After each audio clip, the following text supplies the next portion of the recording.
بسم الله الرحمن الرحيم. الحمد لله خالق الإنس والجان، والصلاة والسلام على النبي العدنان وعلى آله وصحبه ومن تبعهم بإحسان إلى يوم الحشر والنشور والميزان، أما بعد، فأعوذ بالله من الشيطان الرجيم. شهر رمضان الذي أنزل فيه القرآن هدى للناس وبينات من الهدى والفرقان. ناظرین کرام، گزشتہ سے پیوستہ پچھلے درس میں ہم نے روزے کی اقسام کے متعلق گفتگو کی تھی. اللہ مالک الملک نے قرآن مجید کو مقدس مہینے رمضان المبارک میں نازل کیا، جس میں حق و باطل کی تمیز کی نشانیاں ہیں. اللہ جل شانہ نے سرتاج رسل محمد مصطفیٰ صلی اللہ علیہ وآلہ وسلم کو مبعوث فرما کر ہم پر احسان عظیم فرمایا ہے کہ جس ہستی نے صحابہ کرام کی تربیت کی اور امت کو ادب و آداب سکھانے کے لیے زندگی کے ہر پہلو میں سنہری معلومات ہم تک پہنچائی.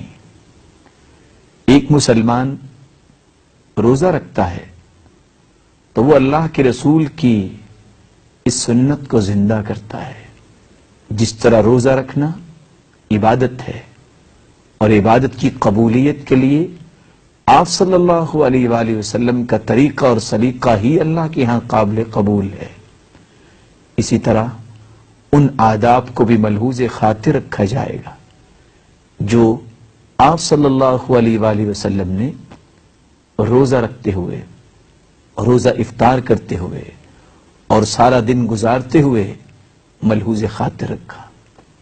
ایک مومن جب روزہ رکھتا ہے، روزہ رکھنا چاہتا ہے، اس کو چند آداب ملحوظ خاطر رکھنے چاہیے. سب سے پہلا ادب، انسان نیت کر کے روزہ رکھے، اور نیت کے متعلق اللہ کے رسول صلی اللہ علیہ وسلم نے فرمایا انما الاعمال بالنیات، اعمال کی قبولیت کا دار و مدار نیتوں پر ہے. اور ابن حجر عسقلانی رحمۃ اللہ علیہ جو صحیح بخاری کی شرح لکھنے والے ہیں بیان کرتے ہیں ان محل النیہ القلب، نیت کا مقام اور محل دل ہے، اس کا زبان کے ساتھ کوئی تعلق نہیں.